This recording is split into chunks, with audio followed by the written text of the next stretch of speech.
time. This tournament, nagbabalik po tayo sa loob ng Imo Sports Complex dito sa Cavite for another live and exclusive coverage of the Premier Volleyball League Open Conference this 2018. At nanonood kayo live on Liga and Liga HD Channel 183. You see the crowd here. Cannot wait to get in action.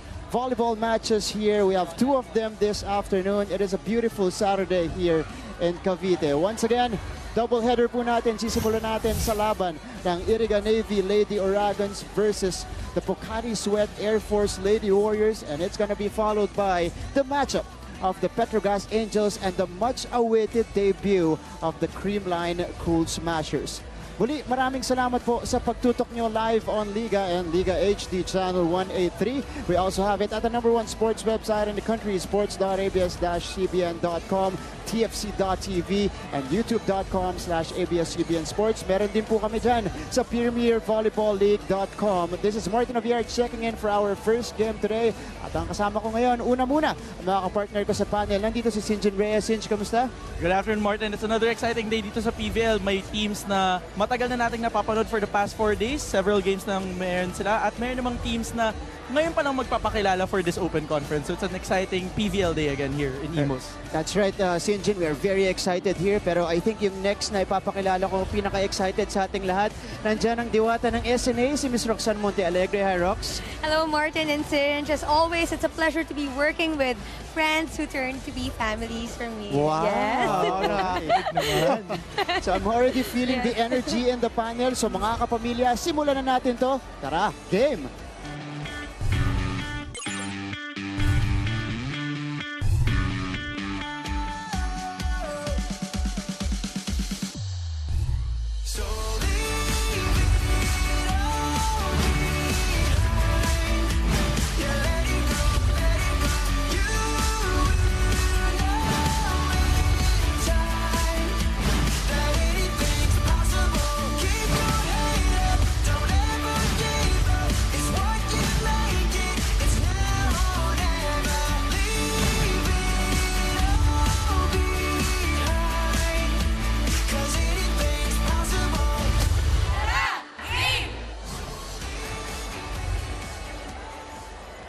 Welcome back again, mga kapamilya, dito sa Premier Volleyball League.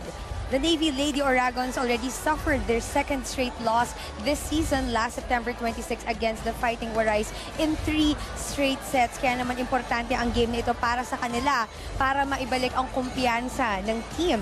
Pero para naman sa kupunan ni Coach Jasper Jimenez, they already earned their first win this season last September 26 then against the Petrogas Angels. Pero medyo pinahirapan sila in 5 sets doon. Kaya this game, ang gusto nila, hindi na umabot sa 5 sets ang laban. Maraming salamat, Roxanne. That's a great preview here. Nabanggit mo na, Lady Oragons, naghahanap pa rin ng una nilang panalo dito sa ating Open Conference. Sa kabila naman, ito Pocari Sweat bounced back after that loss against Ateneo. 5-setter ang kanilang nilaro against the Petrogas Angels. And in the early stages of our tournament, Sinjin, ganito na yung nagiging itsura ng ating team standings. Yes, kung titingnan natin ang ating team standings, maaga nang namumuna dyan ang ating Perlas Spikers being number 1. And right now, they're not here with us because they're in Vietnam competing abroad for the Vinlong tournament, invitational tournament. But looking at the teams that we've been talking about, next to Perlas is the Ateneo Lady Eagles. And on number 3 ay yung pumapasok dito yung ating Lady Warriors with a 1-1 card. We have 2 teams na hindi pa nga nakikita natin dito sa Open Conference, Martin. And that's the Adamson Lady Falcons and the Cool Smashers. Kaya nandun pa sila sa babang part. Pero ang pinakababa talaga ng ating team standings ay itong ating Lady Oragons na 2 sunod na pagkatalo na nga ang naibigay dito, sabi nga ni Roxanne. At kung gusto nila magkaroon ng fighting chance, they need to get out of this losing slump. At tignan natin kung makukuha nila yung una nilang panalo dito. Pero Roxanne, I understand marami tayong fans na nakatutok ngayon na pwede rin silang sumali online, di ba? Yes, at syempre hindi tayo makukumpleto kung wala yung mga sumusuporta dito sa Premier Volleyball League. Kaya naman mag-tweet na kayo at ABS-CBN Sports. You can also use the hashtag PVL on ABS-CBN. You can also visit our Instagram account at ABS-CBN Sports. At syempre, huwag niyong kakalimutan i-like ang aming Facebook page, Premier Volleyball League. And there are also a lot of ways for them to catch us here. They can go to YouTube. Just go to youtube.com/ABS-CBN Sports. And of course, sa #1 Philippine sports website, sports.abs-cbn.com/. www.pocari.com/PVL. Maraming salamat, Roxanne. Ulit, pwede ka nang bumalik sa iyong panel at large duties. Magro-roam po si Roxanne dito sa ating venue sa loob ng Imo Sports Complex. Ayan, marami kayong ways to get in touch with us here. Sumali sa amin sa having conversations online. Pero sa ating pagbabalik, hihimayin na natin ang parehong kupunan. Makakasama rin natin ang dalawang star players ng parehong kupunan dito sa Premier Volleyball League Open Conference live on Liga.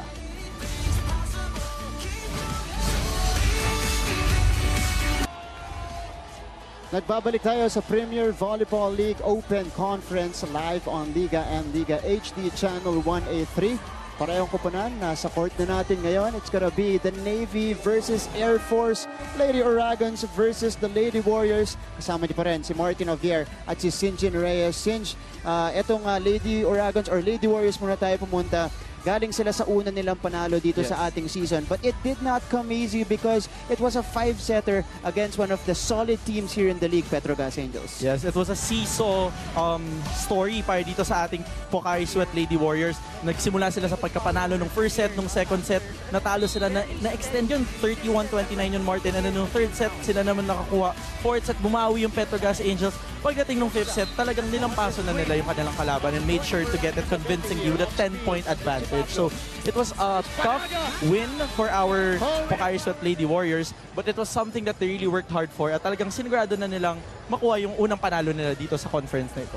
Maraming salamat, Sinj. At ngayon naman kasama natin ang star player ng Pocari Sweat Air Force Lady Warriors.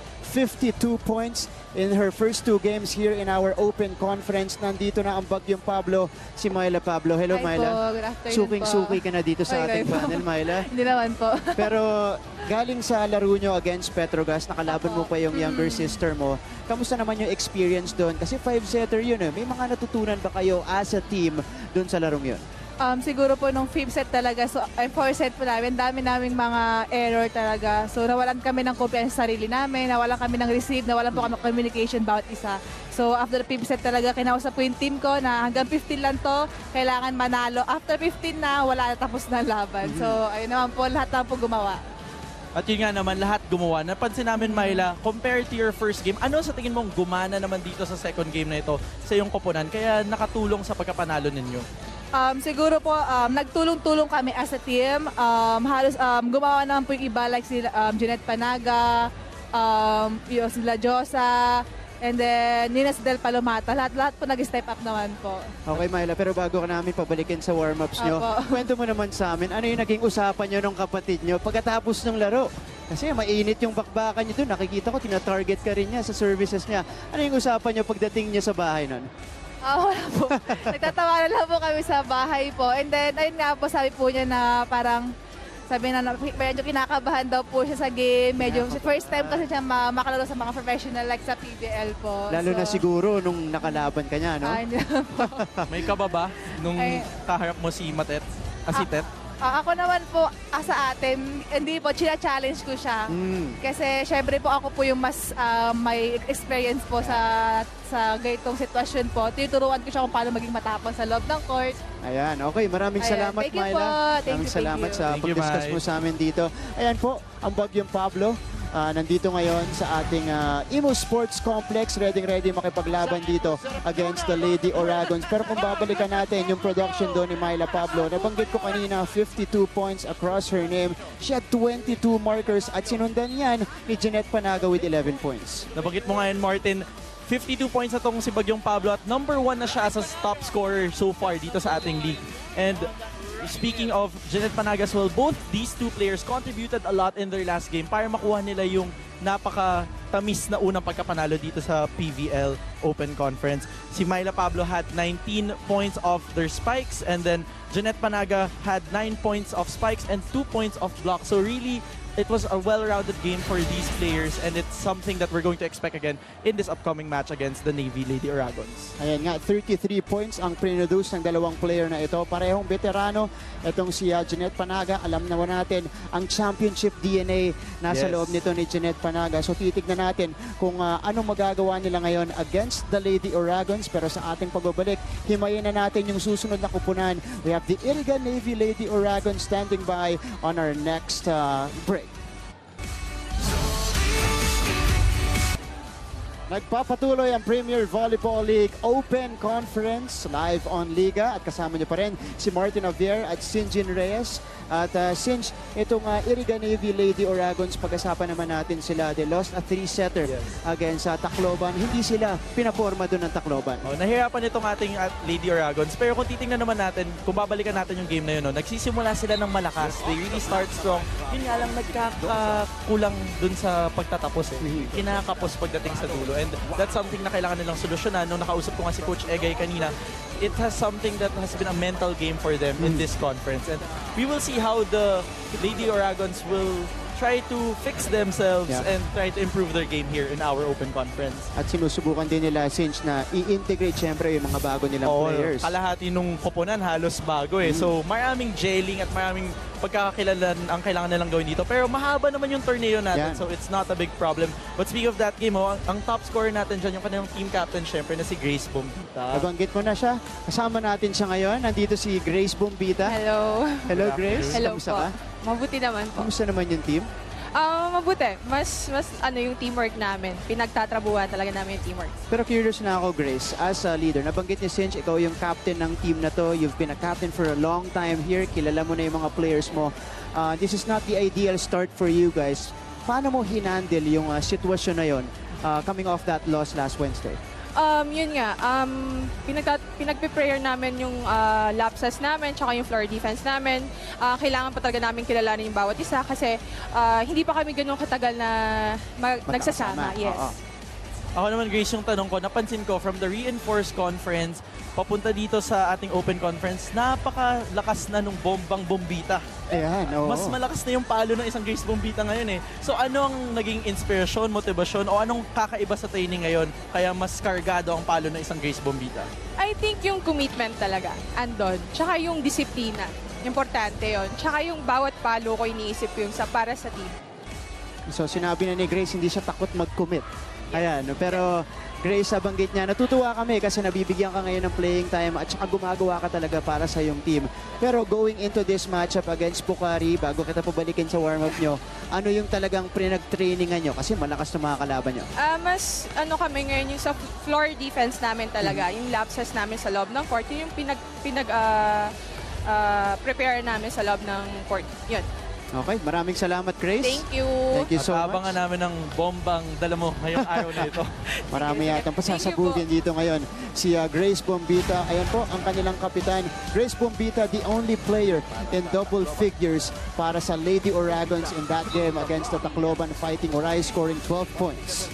Nabagit mo nga, Martin, the only player with 12 big points, 10 points of that coming from spikes and 2 coming from blocks, which is the squad's high points already. And really, Grace Bombita was leading the charge for our Iriga Lady Navy Oragons because they're really trying to rack up the points and trying to find their start here, the right start. Dahil hindi pa talaga nila nahanap yung groove nila dito sa ating conference. Nabanggit niyo pa, that tells you a lot about the scoring nitong Lady Oragons kung si Grace na yung leading scorer nila doon. Ang kasunod dyan, 5 points na, 2 o 3 player ang nag-5 points para sa kanila doon. Pero marami naman silang aasahan. Meron kang Madulid, Guy-Guyon dyan sa gitna. Akunya. Tapos yung revelation, last game nila, yung setter nila na second setter nila pumasok, talagang nag-contribute din in scoring. Ayan, si Terang Ramas. Yes. Ayan, yung kanilang isa mga bagong mukha nila dito. So tignan natin kung may pagpapatuloy o makukuha ng Lady Oragons ang una nilang panalo ngayon against the Lady Warriors. Pero ngayon naman, tignan natin kung sino ang magbibigay sa atin ng entertainment. Aside from the volleyball action, nandyan din si DJ Louie to give us the tracks, the beats here. Ayan, kasama po si James. Hindi natin nakikita doon si James kanina. Wala na si James today, absent. Pero makita doon si DJ Louie. So pasayaw-sayaw pa, giving us the entertainment, the songs here inside the Imo Sports Complex. Pero kasunod na po, bakbakan na ng Lady Oragons and Lady Warriors dito lamang sa PVL Open Conference. Second referee, Mr. Bob Malanov, National Referee.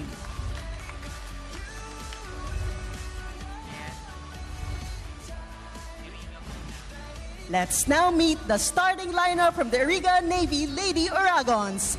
Let's start off with the team captain, jersey number 7, Rochelle Bombita. Jersey number 2, Florence May Madulid. Number 8, Shaira Cabriana. Jersey number 9, Hezemi Acuña.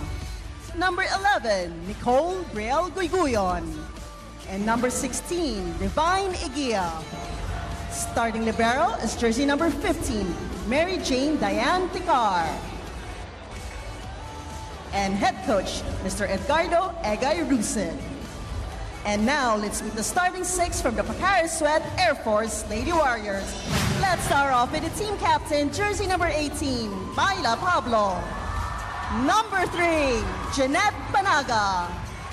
Jersey number 4, Airwoman 2nd Class, Yari Yongko. Number 6, Airwoman 2nd Class, Mayan Pantino. Jersey number 7, Sergeant Wendy Ann Semana. And number 13, Airwoman 2nd Class, Del Palomata. Starting libero is number 11, Jelly Tempiatura. And head coach, Master Sergeant Jasper Jimenez. This is match number 7 of the preliminaries. Good luck to both teams. Balik tayo sa ating coverage of the Premier Volleyball League Open Conference, and we are now going to meet the starting lineups para sa parehong kupunan. And you see a noticeable change here for Coach Egay Rusit. Sinimula niya ngayon si May Madulid kasi last game ang kanyang shuffling doon ang nagsimula si Mira Mendoza. Dito naman sa Pocari Sweat, si Coach Jasper Jimenez going with his starting unit. This is his strongest unit on the floor. At yan po ang magsisimula dito sa Imo Sports Complex. Nanonood kayo live on Liga and Liga HD Channel 183. Number 1 sports website in the country, sports.abs-cbn.com, youtube.com/ABS-CBN Sports. And first game today, we have the Iriga Navy Lady Oragons versus the Pocari-Air Force Lady Warriors. Martin Apier, Sinjin Reyes. And you have our panel at large, Roxanne Monte Alegre, with DJ Louie providing us the tracks today. And we have a couple of great matchups here. Sinjin, simulan na natin ang bakbakan dito. Tama ka ganda, Martin. Nabanggit mo na wala nang excuse yung mga volleyball fans natin to miss any PVL action dahil we're on YouTube, we're in the number 1 sports website of the Philippines, we're on Liga, and then may replays pa to on SNA, so you can't miss any game here in the PVL. That's true. You can also join our discussions online at hashtag PVL on ABS-CBN. Follow us at ABS-CBN Sports and tag us, follow us also on Instagram at ABS-CBN Sports. Sinimula na ang scoring dito ng Bagyong Pablo. Myla Pablo scoring the first point. But what a dive there by Semana, although the teammates could not recover there. So Lady Oragons getting the point back.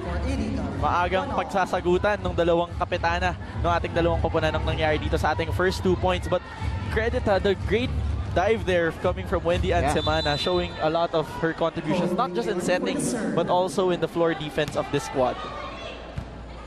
When Semana had 3 service aces also, that's how she contributes as well for her team. This is Eguia with a tip. Semana goes to Pablo. At masyadong mababa yan. That was not over for Myla. Yeah, the timing of the ball when it made contact on Myla's hand was already below the net. So diretso talaga. Alam mo nang papunta. Nakita mo pa lang yung trajectory ng bola. Alam mo nang papunta diretso sa net. That's unfortunate. Pero for sure babawi yan kasi Myla Pablo yan. Oo. 52 points. First 2 games dito. Panaga. Nandun yung blockers. Myla ulit. That gets through. Oh, but an error here called on the Lady Oragons. Yes. May konting gigil na ganito kaaga pa lang yung ating Navy Lady Oragons. Dahil syempre, they have to stop the marked woman on the side of our Lady Warriors. Yan ay si Myla Pablo syempre. So they have to make sure to close the angle wherever Myla is. So let's see if Myla Pablo, well, we know her, we know she can adjust to those blockers. Here's Eguia, cross-court finish, that's good. And Eguia 3-2 in favor of Iriga. Puts the Lady Oragons in front here for the first time, 3-2. Great angle that Eguia went there. Talagang nakita niya butas yung cross-court. Wala siyang blockers doon. So she decided to enter through that path. Pero ito yung napapansin mo na magandang start lagi ng Lady Oragons. Ito, ganito ulit yung simula na dito pero binawi yon ni Iya Yongko. Ang mapapansin natin dito sa ating Lady Oragons, nasasabayan nila yung kalaban nila sa simula. Pero yun, bumibitaw pagdating sa dulo. And that's something that I've consulted with Coach Egay. Anong bang analysis niya dyan? And he told me, it's really a problem with their mentality already. They have to fix their mindset because they have this mentality na parang hindi nila kaya, pero inaayos naman nila lagi yung mga problema during training. So they have to focus and bring out their game, the one that they bring to training. Yun ang nilabas nila dito sa game na to. At so far, so good from them. Dahil 4-3 na ang ating talaan dito, puntahan natin si Roxanne Monte Alegre. Kilalang-kilala na sa volleyball scene si Coach Jasper Jimenez ng Lady Warriors, pero maraming hindi alam na hindi lang siya Master Sergeant sa Air Force, First Sergeant din siya, kaya ang pinakahamon daw sa kanila ngayon is for also him to play two sports, volleyball and basketball.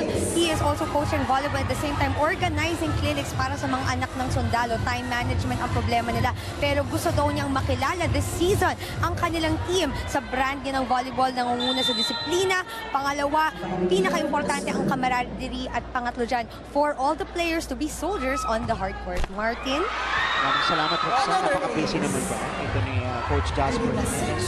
Aside from coaching, dami niyang endeavors on the side, pero napakalakas pa rin ang kanyang kupunan din sa Open Conference. They're down by 2 right now. Time out, Coach Jasper. Sa loob! Ha? Inisip na naman natin mali natin. Nagsusunod-sunod na tatlo tayo. Huwag ka mag-hesitate. Ha? Pag kukunin mo, huwag ka na magdalawang isip. Kahit panggay mo yung ano mo. Okay? Ha? Ikaw magsalita. Kailangan nyo magsalita sa loob. Naisa tayo ng dalawa, tatlo, hindi na tayo nagsasalita. Ha? Oo, okay lang yun. Bawi ka agad. Hindi pwedeng ganyan. Yung attitude niya sa loob. Hey! Go! Turn! Back to our coverage here. It is a 3-point lead to the Lady Uragons. Pocari Sweat trying to find the answers here in the first set. Nang gising doon si Coach Jasper sa kanyang timeout, you wouldn't expect it, no? Because very jolly man itong usual description natin kay Coach Jasper. Pero parang doon, parang naiinis siya na bad start yung ginagawa ng kanyang koponan. And that's just rightful. Ginising lang niya yung mga katawang lupa ditong ating Pocari Sweat Lady Warriors. Natin ko babalik ang kumpiyansa na dito. And Pantino responding to her coach there. Napakabilis na puntos para dito sa Pocari Sweat. Yan naman talaga si Pantino, isang maaasahang player para dito sa ating Lady Warriors. We've known her since her Air Force day na parang receive niya, setup lang ni Wendy Ansemana, siya pa din papalo, pero gagawin niya pa din lahat to make everything cross. So, unsurprising ang performance si Pan dito. Pan scored 9 points in their previous game. Here's Bombita from the back.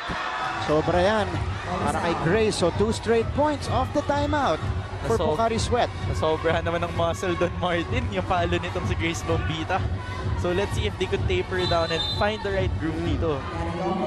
Consistency will be key here para dito kaya Grace Bombita, kasi nagkakaroon pa rin siya ng mga ganong hitting errors. As we go along in the tournament, that will improve. Here's Aguia. Mid-air push. Semana to Pantino here, and Pantino 2 points now here in set number 1. If you'd notice, yung galawan ng ating Lady Warriors, they're going for faster plays because they have the advantage there. Because looking at the blockers on the other side, they're quite shorter compared to the spikers that we have here on the side of our Lady Warriors. Lady Uragons on the attack. Nandoon si Balmaceda. Pantino sends it across. Bombita was there. Oh, the dump for Shai Cabriana. Yan naman, matagal na natin yan nakikita kay Shai Cabriana. Every time she was in our reinforced conference, the dump, the service, it's a really deadly combination for this setter of Iriga. And Shai Cabriana, of course, taking advantage. Siya na yung main setter dito ni Coach Egay for his last reinforced conference. Nandun pa yung veterano na si Janet Serafica. Semana, quick to Palomata. She was denied. Nandun si Guyguyon. Pantino will try. Better defense here for the Lady Uragons. And they will score the point. That was May Madulid off the block. Timeout on the floor here. First technical timeout here. 2-point lead for Navy Lady Uragons. And we're back to our coverage here. Premier Volleyball League Open Conference, and off the bench, ito yung isa sa mga pinakabagong muka ng Lady Uragons. Nandito si Tarang Ramas. Well, she produced off the bench in that game against Tacloban. Magandang revelation na banggit mo na kanina sa pregame, Sinjin, para dito sa Navy. Well, kung deadly na itong si Shaira Cabriana sa setting at sa serving, itong si Trace Ramos naman, 2 service aces ang produce at meron pang 3 points na ginawa through dump balls and through hits. Talagang going all around and playing the smarts over their opponent. And parang ang maganda dyan kasi yung sistema ng dalawang setter halos pareho. So it's very effective whether you sub in Ramas or you have Cabriana inside. It will be both effective for this squad of Coach Egay. That's right. That is a welcome production off the bench para dito kay Coach Egay Ruset. Samantala, ang Panpantino catching fire here in set number 1. Pangatlo na niya yan dito sa ating laro. But now she's on the service line. Ibig sabihin, nasa harap pag yung Pablo ulit. Yan ang aabangan natin dito. But so far, on fire pa din yung ating Lady Oragons dito, Martin. Taking control of this one. 9-7 now. May Madulid. Balik sa ating service line. Only scored 5 points in their previous matchup. Here is Semana. Oh, Palomata na itawid. Madulid will save it. Palmaceda sets up Pablo from the other side. And great defense by Anticar. Bombita for the off-speed. Once again for Pablo. Wala pa rin niya. Nandun pa rin si Ticar. Bombita will send it across. Balmaceda. Semana with a dump. And Ticar was there again. And that time, the Lady Oragon scoring the point. Guyon putting it down.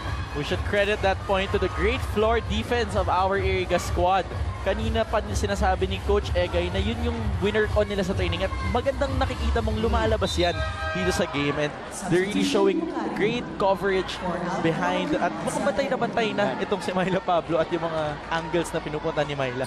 At nakakataas din niya ng kumpiyansa yung ma-end mo yung mahabang rally na yon to that very powerful attack from the middle, but that's gonna kill your momentum. That service error coming from May Madulid. Ito naman sa kabila, Del Palomata. Still a force at the middle here. When you look at the front line of Pocari Sweat, this is a very scary front line. Lalo na pag nasa harap yung tatlong yan, Palomata, Pablo, and Panaga. Triple P. Here is Ticar. Sets up Bombita. Naandun si Palomata. Look at her dive! But Josa Cabalza. Error there.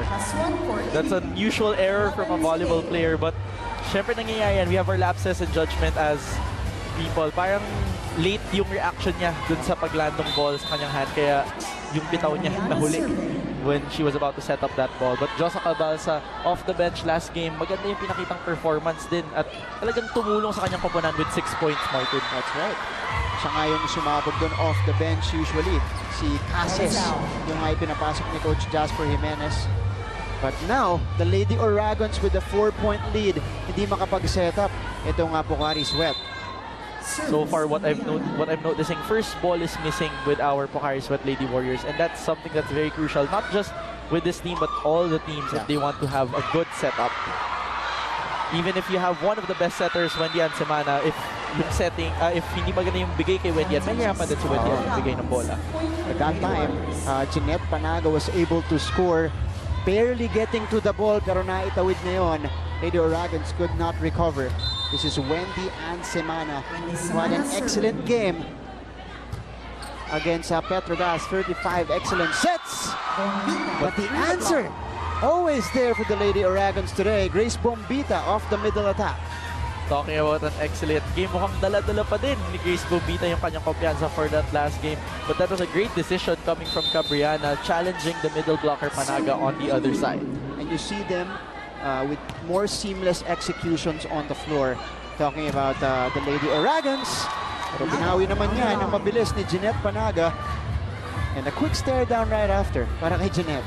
Pinabawi ata si Jeanette doon dahil sa kanya dumaan yung palo ni Bombita. So, alam mo naman tong mga ate natin dito, minsan nananadya din naghahanap din ng bawi. Isa rin yan sa mga inaabangan dito, yung mga girian ng parehong team, syempre. Pero syempre sa loob lang yan lahat ng course. Sa loob lang. Magkakaibigan naman yan. Klaruhin natin yan kasi minsan iniisip totoo yung iingat sa labas eh. Pero grabe kasi ang intensity dito. Isama mo pa yung crowd natin dito sa Imo Sports Complex. Lalo nga angat yung competition natin dito sa Open Conference. As we see Grace Bombita here go to the service line. She is the captain of this team. Nice serve from her. Panaga off the quick. Wala yan. Sumabit ng konti sa net. Egia will try. Denied. Carl.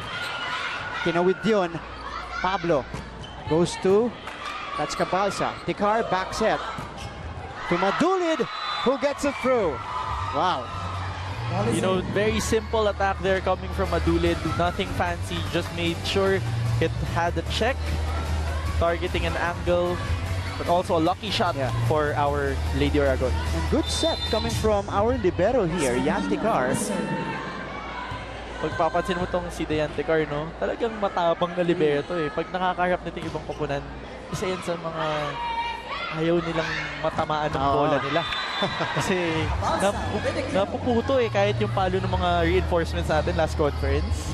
Pati yun na nadidepensahan ito ni Yan Tikar. But Cabalsa, speaking of binabalik ang kumpiyansa, siya naman yung pinuntahan doon para makabawi. This is Pangs Panaga with a serve. Cabriana. Madulid. Sobra yan. And 2 straight points for Pocari Sweat. She was quite under the ball on that last play. So, tendency the trajectory of the ball will go up. So, palabas, lumubo. Palabas yung bola. Kulang na slip. That's one rare attack error here for the Lady Oragons because they've been connecting. At least so far in set number 1. At ito na nga, that's an error from Pocari Sweat that leads us to our technical timeout here. Lady Oragons up by 4. Backdoor coverage here, Premier Volleyball League Open Conference.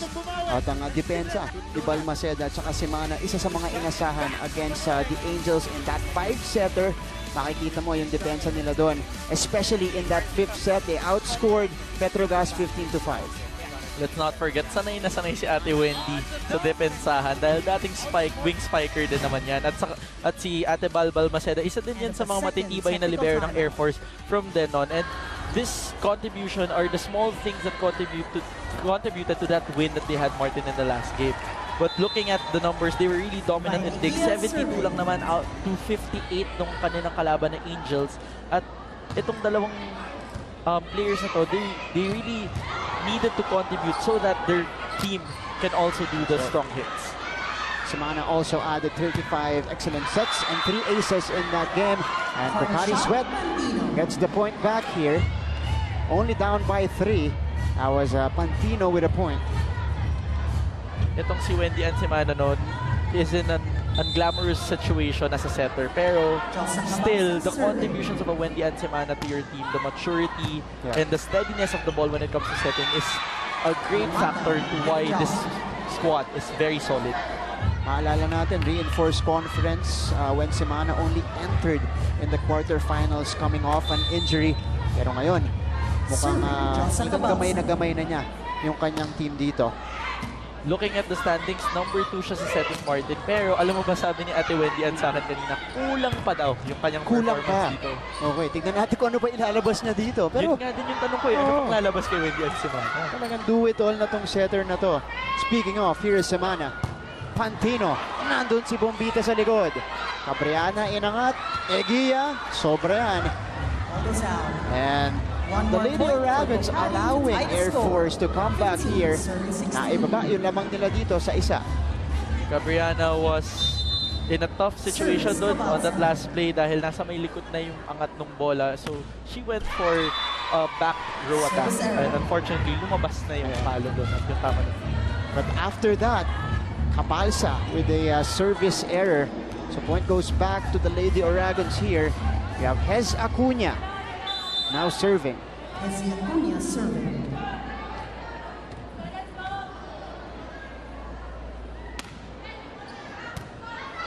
Semana will go to Pantino again. She's been red hot here in set number 1. Ito si Madulid. The push does not work.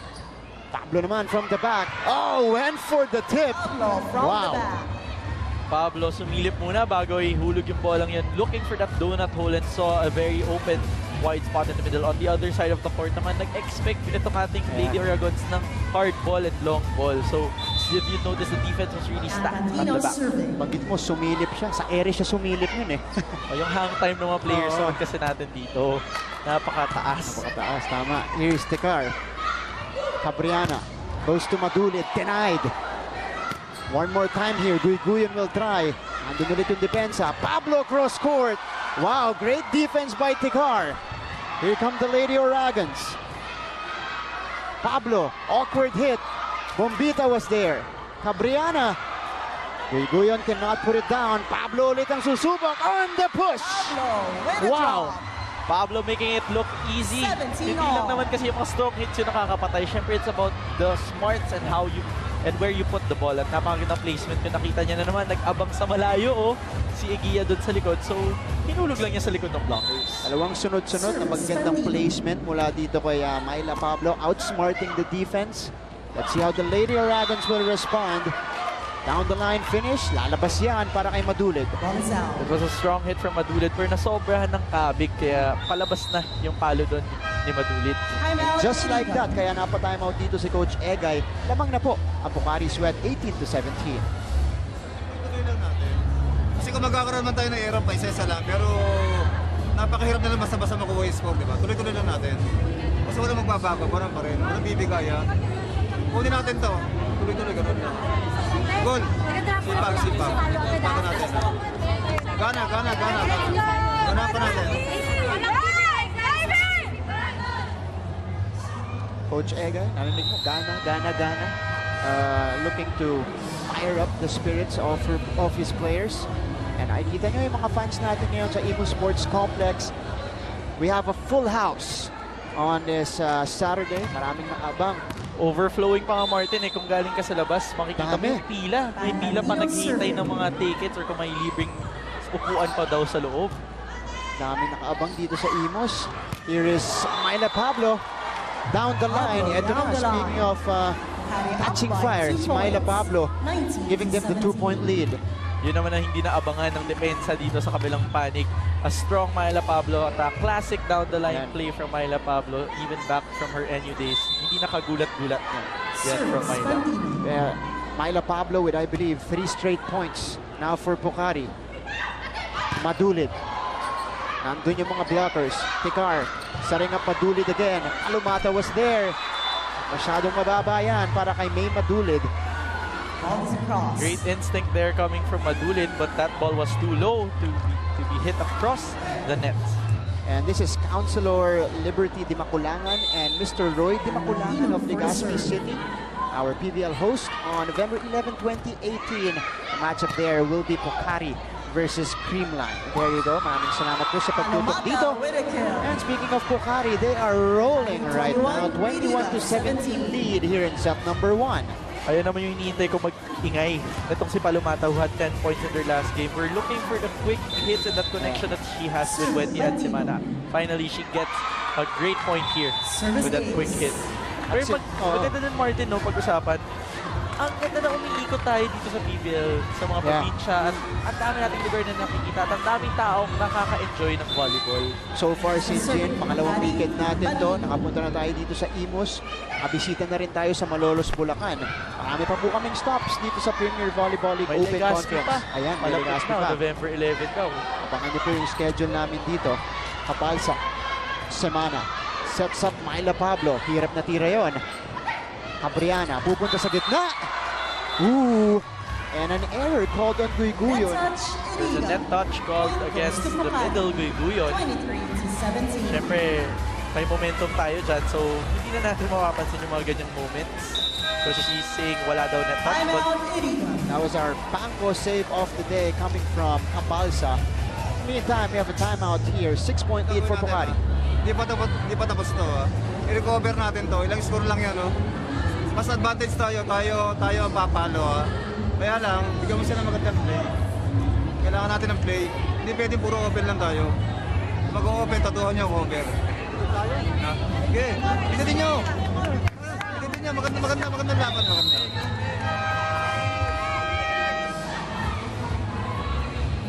Back to our coverage here. Live on Liga and Liga HD channel 183. 7 unanswered points now ang ibinibigay ngayon ng Pocari Sweat Air Force Lady Warriors. Service Bandino. 23-17. And let's see kung makakabawi dito ang Lady Aragons. napakasimple lang naman yung reminders ni Coach Jasper kasi 7 puntos na yun na sunod-sunod na wala silang nagawang kailangan lang nilang ituloy yung sistema nila kanina dahil ang ganda nung simula nakakasabay sila. Bakit ngayon bumibitaw na naman sa dulo? Yan yung hinahanap pa na composure mula sa kanya mga players dito. But this is now a set point for Pocari Sweat. Cabriana sets up Madulid for the cross court. And that's how you respond. Madulid with a point for the Lady Uragans. After a 7-0 run, they answer back with a save with this quick hit or fast play coming from Madulid. That means Bombita marches up front dahil siya na nasa service line. So let's see if they could save more set points. Semana. This is for the set. Pablo with the drop. And just like that, the Pocari Sweat Air Force Lady Warriors overcoming that slow start. Ito yung winning point para kay Myla Pablo. Kanina pa niya ginagawa yan, yung proper placement lang ng shot and playing it smart for this Pocari Lady Sweat Warrior squad, and that leads to this win, Martin. Pocari Sweat draws first blood here. Up now, 1-0. Magbabalik po tayo para sa set number 2 ng ating laban.